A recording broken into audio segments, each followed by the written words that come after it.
সুপ্রিয় শিক্ষার্থীবৃন্দ, আজকে তোমাদের সামনে আবার হাজির হয়েছি খুবই গুরুত্বপূর্ণ কয়টা কোশ্চেন নিয়ে। দেখো এখানে 4টা কোশ্চেন লেখা আছে। এই 4টা কোশ্চেন খুবই গুরুত্বপূর্ণ তোমাদের জন্য। এমসিকিউ আসতে পারে, শর্ট কোশ্চেন আসতে পারে, আবার অনুধাবনমূলক কোশ্চেনও আসতে পারে। খুবই গুরুত্বপূর্ণ, এই 4টার মধ্যে আসার সম্ভাবনা রয়েছে। তোমরা একটু দেখে নাও কিভাবে সব কোশ্চেনের উত্তরগুলো আমরা সলভ করি। তো চলো আমরা কথা না বাড়িয়ে আমরা এখন চলে যাই কিভাবে এই কোশ্চেনের উত্তরগুলো আমরা সলভ করতে পারি। দেখো প্রথমত যে টার্মটা রয়েছে 1 নম্বর কোশ্চেনে, বিসিডি এর পূর্ণরূপ। তার মানে বিসিডি একটা কোড, আমরা জানি বাইনারি যেমন একটা কোড, অক্টাল একটা কোড, হেক্সাডেসিমাল একটা, ডেসিমেল একটা, ঠিক সিমিলারলি আরও কিছু কোড রয়েছে, BCD code, EBCD code, ASCII code, Unicode. So এখানে রয়েছে বিসিডি কোডের পূর্ণরূপ। তুমি মনে রাখবা সবসময় শুধু বিসিডি যে পরীক্ষায় আসবে ব্যাপারটা এমন না, বিসিডির সাথে যে কোডগুলো রয়েছে আরও বাইনারি কোড কি এটা আসতে পারে, অক্টাল কোড কি আসতে পারে, আস্কি কোড কি আসতে পারে, ইউনিকোড কি আসতে পারে, আস্কি এর পূর্ণরূপ লিখতে বলতে পারে, এই একই রকম প্যাটার্নেই। সো এত কথা না বললে আমরা বিসিডি এর পূর্ণরূপটা লিখি। বিসিডি এর পূর্ণরূপ হচ্ছে বাইনারি কোডেড ডেসিমেল।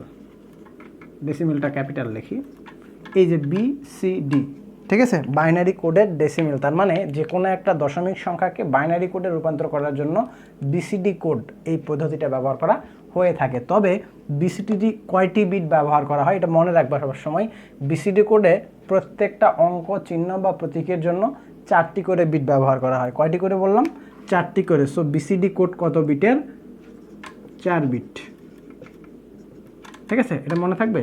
তো বিসিডি কোড হলো 4 বিট বিশিষ্ট। এখন আসো, এই বিসিডি কোড যে 4 বিট বিশিষ্ট, এই কথাটা কিসের জন্য? প্রতিটা অঙ্কের জন্য।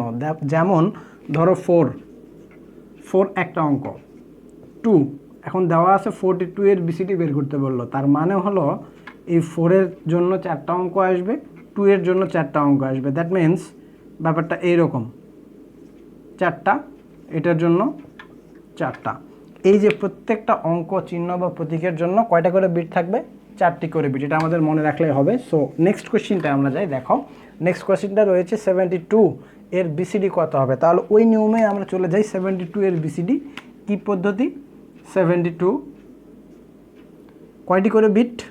4টি করে বিট প্রতিটা অঙ্কের জন্য। তাহলে এই 2 এর জন্য 4টা বিট আসবে, 7 এর জন্য 4টা বিট আসবে। দ্যাট মিনস 7 হলো 1 1 1। তাহলে 4টা বিট মানে বামে একটা 0 দিয়ে নিলাম, 2 মানে 1 0, 4টা বিট লাগবে, সো 2টা 0 দিয়ে নিলাম। তাহলে দেখো 72 এর বাইনারি আসলে কত, বিসিডি কত আসতেছে। এটা কিন্তু বাইনারি না, আমি বারবার বলছি এটা বিসিডি নাম্বার, ঠিক আছে, বাইনারি না। এটা বাইনারি ক্যালকুলেটারে আর একটা পাবা, এটা পাবা না। সো 72 এর বিসিডি হচ্ছে 0 3টা 1 0 0 1 0। তার মানে এইটার অ্যান্সার হবে কি? 0 1 1 1 0 0 1 0। ক্লিয়ার? আশা করি তোমরা এই কোশ্চেন অ্যান্সারটা বুঝতে পারছো কীভাবে বের করতে হচ্ছে। ঠিক সিমিলারলি 94 এইরকম একটা কোশ্চেন বারবার পরীক্ষায় আসছে, অনেকবার আসছে। 94 বিসিডি মানে সহজ হবে, মানে মেমোরি কম লাগবে কোনটাতে? 94 এর জন্য বিসিডি করলে মেমোরি কম লাগবে, না বাইনারিতে ব্যবহার করলে মেমোরি কম লাগবে? এই ধরনের একটা কোশ্চেন আসে। তো নেক্সট ভিডিওতে আমরা ওই কোশ্চেন নিয়ে আলোচনা করব। আপাতত আমরা বিসিডিটা বুঝি, আমরা বাইনারি জানি। সো বিসিডিটা আমাদের জানলে আমরা ওই কোশ্চেনের অ্যান্সারটা খুব ইজিলি করতে পারবো।